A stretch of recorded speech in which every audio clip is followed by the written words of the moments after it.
Subscribe करें और देखें एक दिल दहला देने वाली हॉरर स्टोरी। बिना घबराए बेल आइकॉन प्रेस करना ना भूलें।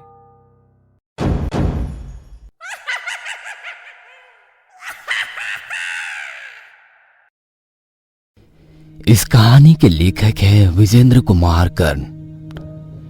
3 दिन पहले ही आरती की एंगेजमेंट विशाल से हुई थी। दोनों बैंगलोर के कॉलेज में साथ पढ़ते थे। वहीं दोनों में प्यार हुआ, इजहार हुआ और कॉलेज की कैंटीन में दोनों ने जीने मरने की कस्में खाई। कॉलेज के बाद दोनों की प्लेसमेंट बहुत ही अच्छी कंपनी में हो गई थी। शादी के बाद कंपनी उन्हें 5 साल के लिए विदेश भेज रही थी। शादी का कार्यक्रम विशाल के गांव से होना तय हुआ था। सब कुछ बिल्कुल स्मूथ चल रहा था उनकी जिंदगी में। लेकिन उस रात जब आरती विशाल से बातें कर रही थी, तभी उसे लगा कि कई लोग, जिसमें एक बच्ची भी है, उसे खिड़की से घूर रहे हैं। उन्हें देख वो डर गई। उसके हाथ से फोन छूटकर नीचे गिर गया। विशाल हेलो हेलो करता रह गया। वो खिड़की के पास उठकर गई तो वहां कोई नहीं था। उसे लगा मन का भ्रम होगा। उसने फोन उठाकर विशाल से फिर से बातचीत शुरू कर दी। अरे कहाँ चली गई थी तुम? मैं कितनी देर से हेलो हेलो कर रहा था। वो फोन हाथ से छूट गया था विशाल। लेकिन अगली रात भी आरती के साथ कुछ अजीब हुआ। वो सोने की तैयारी कर रही थी, तभी उसके कानों के पास बैंड बाजे की आवाज जोर जोर से आने लगी। वो आवाज इतनी तेज थी कि आरती को अपने कान बंद करने पड़े। उसे समझ नहीं आ रहा था कि ये बैंड बाजे की आवाज एकाएक कहां से आने लगी। उसने खिड़की के बाहर झांक कर देखा तो पूरा सन्नाटा था।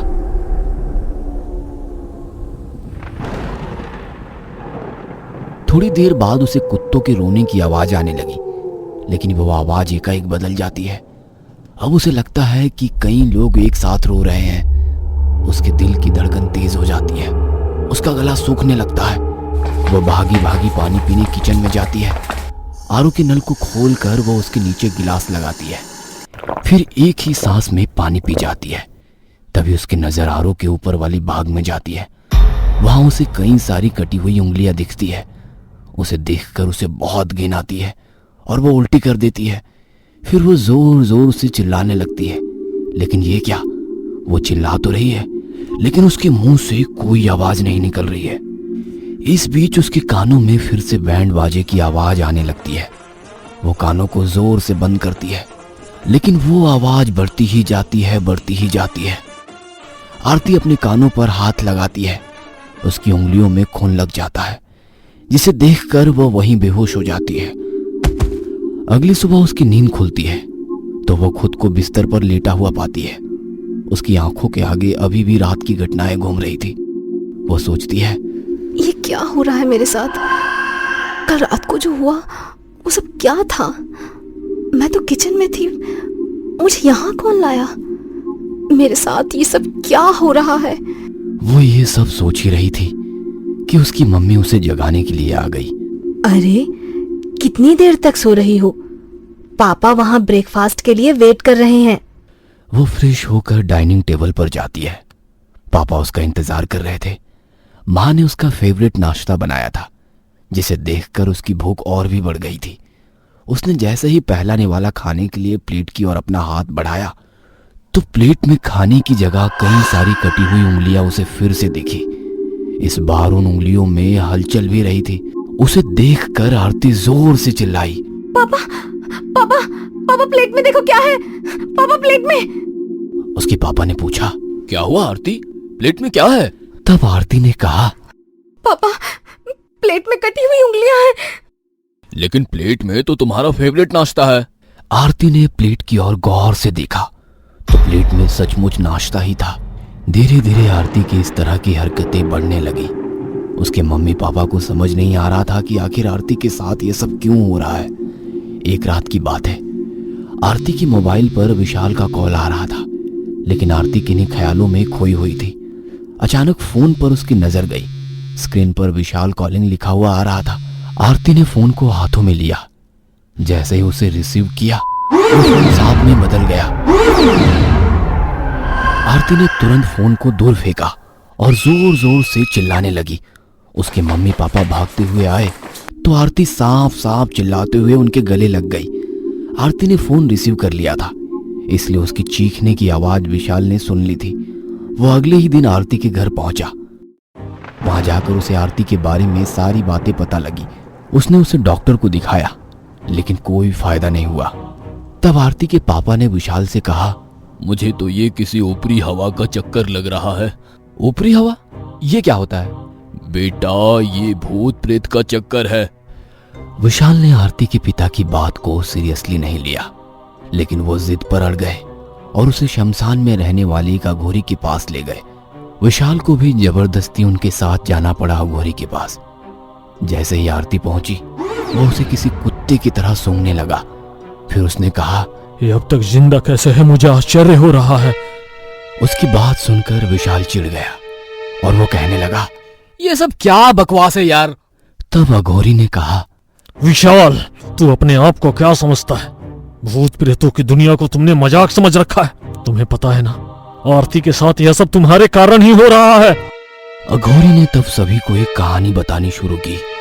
विशाल के गांव से पिछले 100 साल से 23 अक्टूबर के दिन कोई बारात नहीं निकलती है।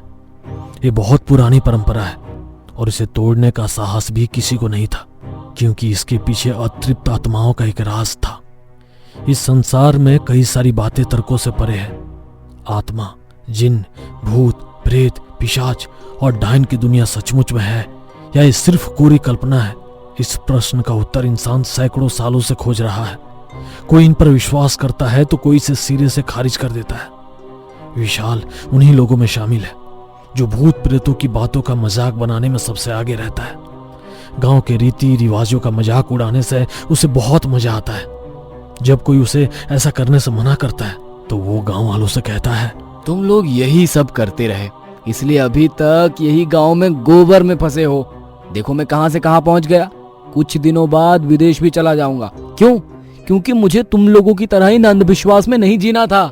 गांव वालों ने विशाल को कहा कि वो अपनी शादी का दिन 23 अक्टूबर नहीं रखे, क्योंकि कई सालों से यही रिवाज है। लेकिन विशाल इन बातों को कहाँ मानने वाला था। उसने उसी दिन अपनी शादी की तारीख रखी। आज से 100 साल पहले 23 अक्टूबर के दिन ही गांव से एक बारात निकली थी।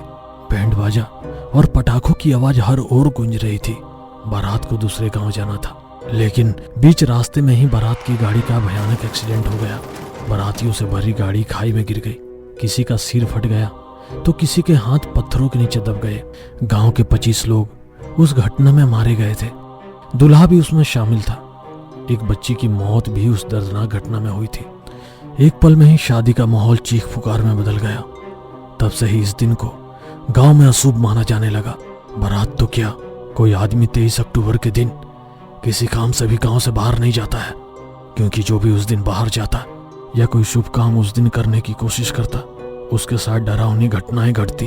विशाल को ये सारी बातें पता थी, गांव का ये राज पता था, लेकिन उसे ये सब बातें कल्पना लगती थी।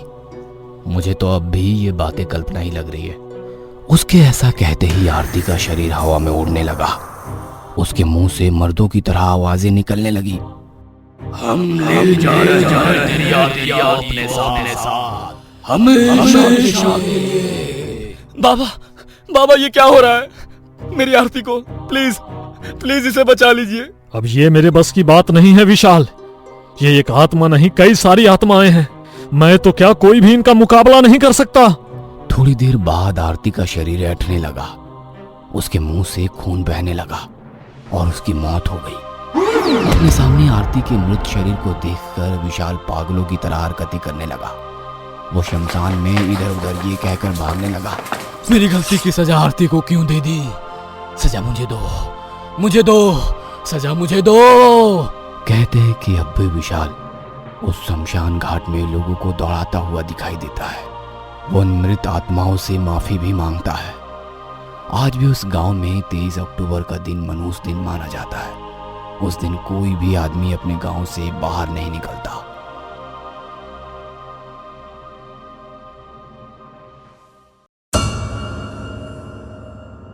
ये कहानी आपको अच्छी लगी हो तो हमें सब्सक्राइब करें। हमारा इंस्टाग्राम और फेसबुक पेज जरूर फॉलो करें। अगर आपके पास ऐसी ही कोई कहानी हो तो हमें कमेंट बॉक्स में भेजें। हम कोशिश करेंगे कि अगली एनिमेटेड स्टोरी आपकी होगी।